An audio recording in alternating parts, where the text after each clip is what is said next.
Bonjour à vous, dans cette vidéo je vais vous parler des prescriptions, des ordonnances que font les médecins ou les chirurgiens et chirurgiennes pour prescrire des séances de kinésithérapie en France parce que, comme vous le savez peut-être, en France actuellement, même si c'est encore en train d'évoluer,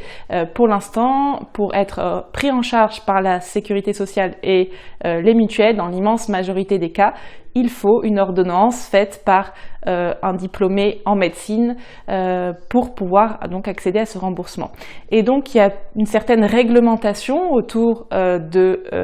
comment doivent être ces ordonnances, mais il y a aussi, je pense, des considérations d'un ordre pas tellement réglementaire, mais plus pratico-pratique à avoir en tête, je pense, quand on est soit prescripteur ou prescriptrice de séances de kiné, mais aussi kiné ou patient curieux de ces questions-là. Donc comme d'habitude, cette vidéo, c'est en gros le résumé, sans doute bien moins clair, bien moins précis et avec peut-être plus d'erreurs parce qu'on en fait plus à l'oral, résumé donc d'un article sur mon site internet kinédarbois.fr. Je vous mettrai le lien de cet article ci-dessous et vous trouverez vraiment un récapitulatif de toutes les informations avec aussi bien sûr les sources sur lesquelles je m'appuie parce que je peux faire des erreurs d'interprétation, bien évidemment. Ça m'arrive d'ailleurs d'en faire et parfois c'est vous, auditeurs ou auditrices ou des lecteurs et lectrices surtout de mon article qui font des correctifs et je mets à jour dans ce cas-là l'article. Vous verrez aussi des réactions de différents professionnels de santé ou patients sur cet article. Donc je vous encourage vraiment, si vous voulez avoir plus d'informations plus précises et les sources sur lesquelles je m'appuie, à vous référer à cet article.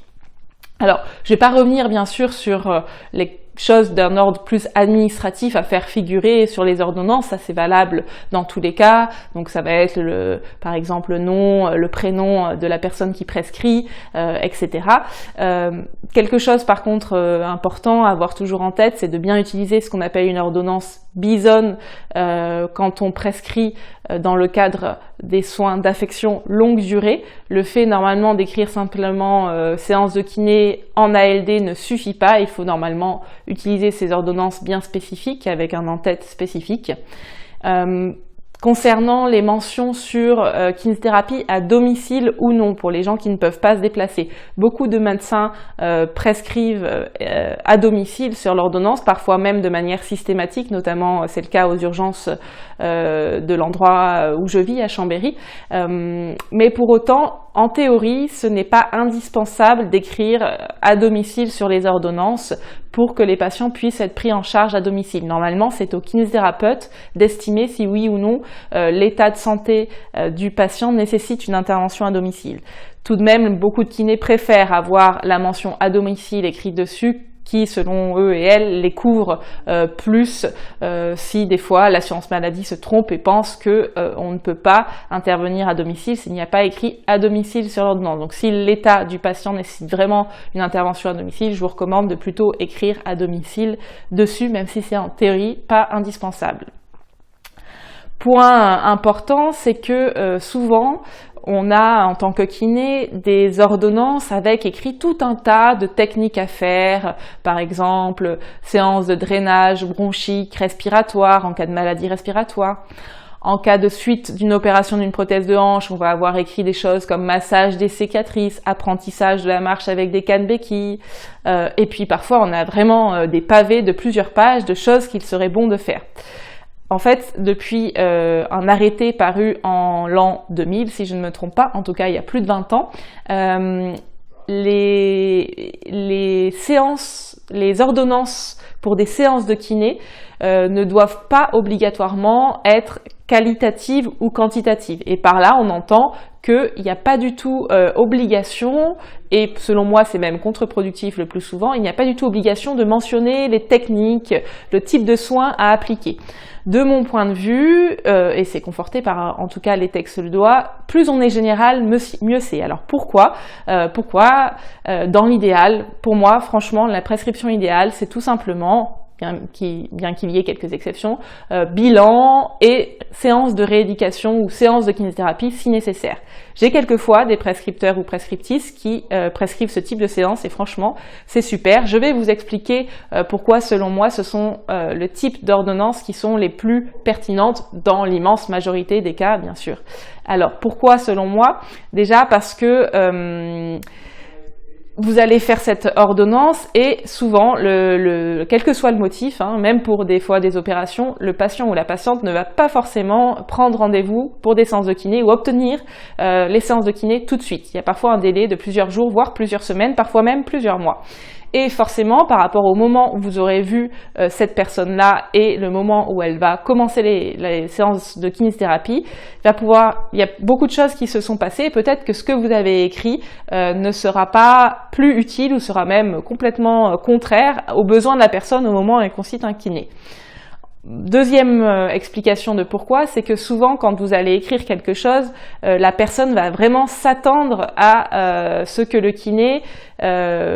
suive en fait vos indications. Alors il y a des personnes qui s'en fichent royalement, qui délèguent totalement leur confiance au kinésithérapeute, mais il y a certaines personnes qui vont se questionner, se dire tiens pourquoi il fait pas ci, pourquoi il fait pas ça. Et parfois,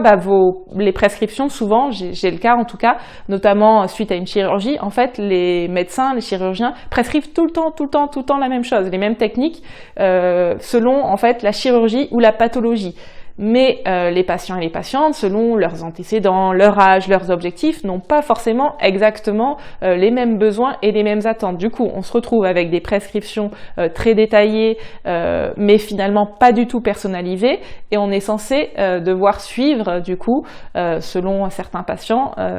cette sorte de recette, mais qui va être finalement dépendante de son état du moment, de ses objectifs, et puis aussi tout simplement de notre façon de voir d'envisager les choses, de privilégier par exemple des soins actifs plutôt que passifs. Nous sommes libres de privilégier certaines techniques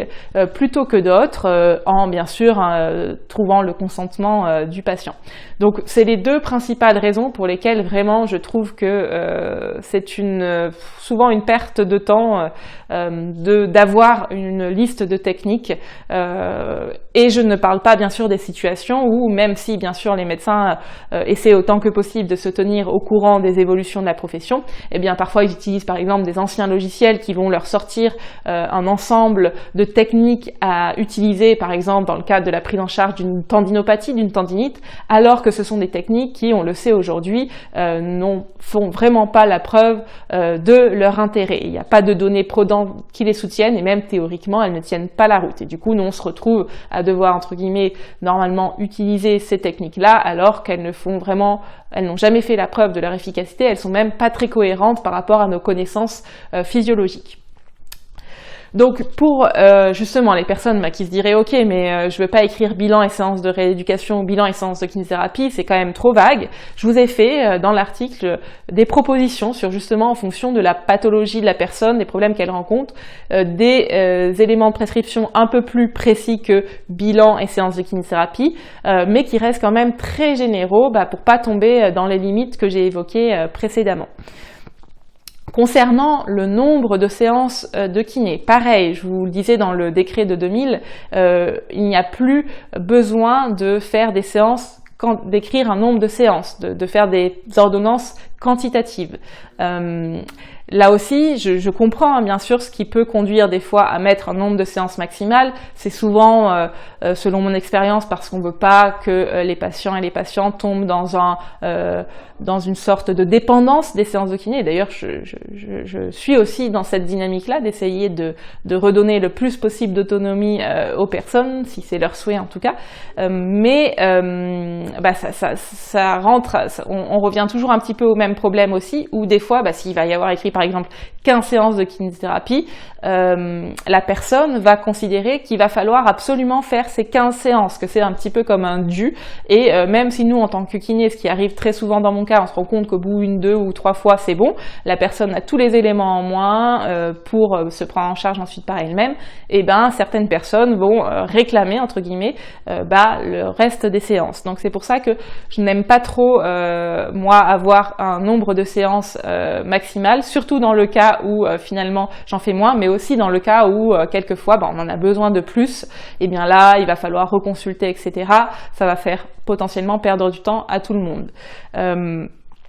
Problème aussi de ce nombre de séances, c'est que parfois vous écrivez un nombre de séances alors que la sécurité sociale et la haute autorité de santé ont défini des durées de séances de toute façon maximales dans le cadre des demandes d'accord préalables. Donc là aussi il va y avoir une contradiction entre les deux, ça rajoute de la lourdeur administrative, c'est pas ce qu'il y a de plus agréable. Ce que font certains médecins ou chirurgiens et chirurgiennes parfois, c'est d'indiquer une durée de validité de l'ordonnance plutôt qu'un nombre de séances. Je trouve ça un petit peu mieux justement, par exemple 1 mois, 3 mois, 6 mois. En sachant que c'est quelque chose que j'ai appris très récemment, j'ai toujours cru qu'une ordonnance par défaut sans durée de validité, sans nombre de séances de kiné, une ordonnance pour des séances de kiné était valable 1 an, et bien non, ce n'est pas le cas. En théorie, s'il n'y a pas une mention de nombre de séances ou de durée de validité, elle est valable de manière illimitée dans le temps, en théorie en tout cas. Voilà, j'espère avoir un petit peu dégrossi le sujet. Encore une fois, je vous renvoie à cet article très complet. Vous pourrez aussi télécharger un modèle type de prescription de séance de kiné. Si vous avez des questions, des remarques, n'hésitez pas à les faire parvenir en commentaire. Merci.